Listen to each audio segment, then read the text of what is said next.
Hello, welcome to Get Your Mind On. I'm Lori Stoss. There's nothing more critical to success in business than the ability to influence. But some of you hear that word influence and you think about, oh, it's that word about selling. I have to sell something. Well, everybody has to influence in many different ways. Managers have to influence their employees to take action. Leaders have to influence their workforce to get excited about something. Salespeople have to sell their clients the opportunity to secure their products. We have to sell ourselves. Even if we have a great idea, we have to influence others. So where does that start from? Well, many times we may have the belief that only leaders influence. We have to understand that we all influence.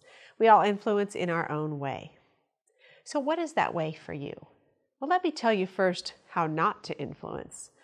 Influencing is something that there are a lot of courses that you can go take about influence, and you go there and learn about some skills to learn how to influence people, how to build your value proposition, those types of things.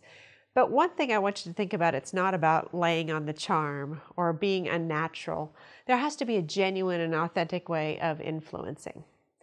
So how can you influence? Well, first is to understand really who you are and what is your way of influencing.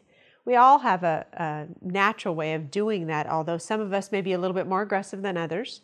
You may be thinking about that person who's really able to, quote, sell everybody anything, right? Whether it's that idea, whether it's a product that they're using, whatever it might be. Some people just are more natural at having the ability to do that. But we all have some way of doing it. So I want you to step back for a minute and really think about what is your way to influence. Sometimes it's just a belief, a passion about something that you're so excited about that you want to share with others, and that's your belief. Sometimes your belief is that it's about caring and you're really genuine and you really want to see maybe an issue in the world today or in your company that is a problem and you want to solve that problem. Some of us are really excited about influencing through ideas. So we really can think about a thought process, maybe a way of thinking that might influence others, providing a different perspective than someone else. And others are just really motivated and really not afraid of rejection and really are selling every day all the time because that's naturally them. Some of us sell because of our relationships, that we get people to really like us and they care about us and we care about them, and we create an instant relationship and they buy or love your idea because they just like you as a person. So take some time to think about that for you. There's a quote from Suzanne Bates, the author of Discover Your CEO Brand. Influence is not really a skill, although it requires skill. Influence is who you are and how you are perceived by others.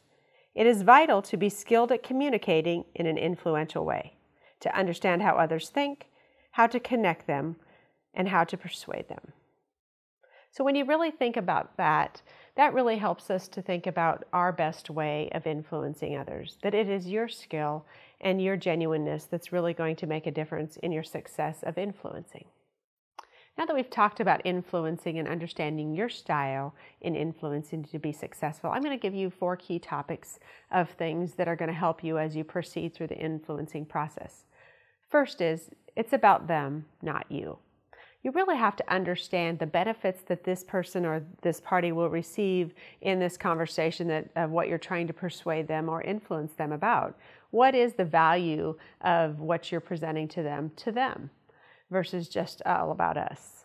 Sometimes it's that position we're looking for in the company. We really have to be able to show our value and help them see the value and the benefits that they will receive because of it. Second is credibility and authenticity. Credibility is really important. You are credible in your own way, and also you really have to understand your product, okay, whether you're selling something, whether you have experience in it. You need to know and have the knowledge around what that product might be so you can gain credibility. If you don't, make sure you have the research done prior to walking in. And also with that comes that authenticity piece, is being authentic. Kind of goes back to the first piece that we talked about in terms of your style. If they can tell it's not genuine, they're going to pick up on that very quickly and you're not going to be as successful. The third piece is really about effective communication. There's such a thing of communication in general, but when you're really trying to influence someone, you really have to be effective at the words that you speak, at the message that you're trying to portray. Many times we may walk in and if we're not naturally an influencer, we get nervous sometimes about what we're trying to say and maybe stumble across our words. That might naturally happen, but you really need to spend some time thinking about that message, a role play with someone, practice a few times before you walk in.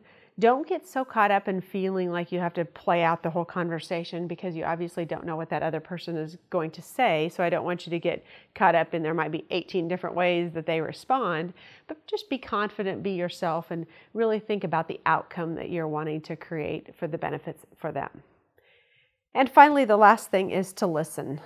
We really talked about listening just last week, and listening is very, very important. Making sure we pause, making sure we hear the words, making sure we're fully present and really hearing what's important to them. When they respond with maybe a little bit of pushback, really understand what they're working to accomplish. Go back to the original goal of why you're there, what they're working to accomplish. Listen and align what you have to offer with that. That will be very important through this process. So now that we've talked about your style of influencing and these 4 key areas, I really want you to think about our positive charge for this week.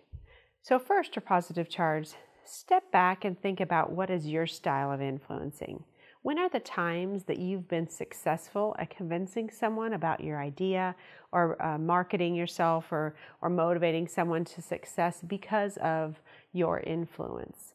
Look at that first, and then look at what that style is for you. Is that style a relationship style? Is that style more of a core sales style with a push and drive? Is it an idea? Is it about getting something done? So think about what is your style in terms of influencing. And second, I'd like you to think about what is the value proposition the next time you're working to influence. What is really what you're thinking about to sell them, to influence them about? And think about those 4 key steps. This is just kind of a reminder when you do that next project to use those 4 key steps in that process. So as you really think about influencing really isn't just for influential people.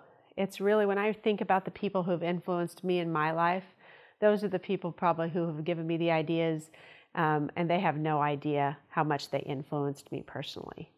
And that may be happening to many of you as well, is just think about every day, every interaction that you have. It's not always about a sale, but sometimes it's just about those great words that you say that can maybe influence someone else to action. Thank you for joining us, and remember to get your mind on.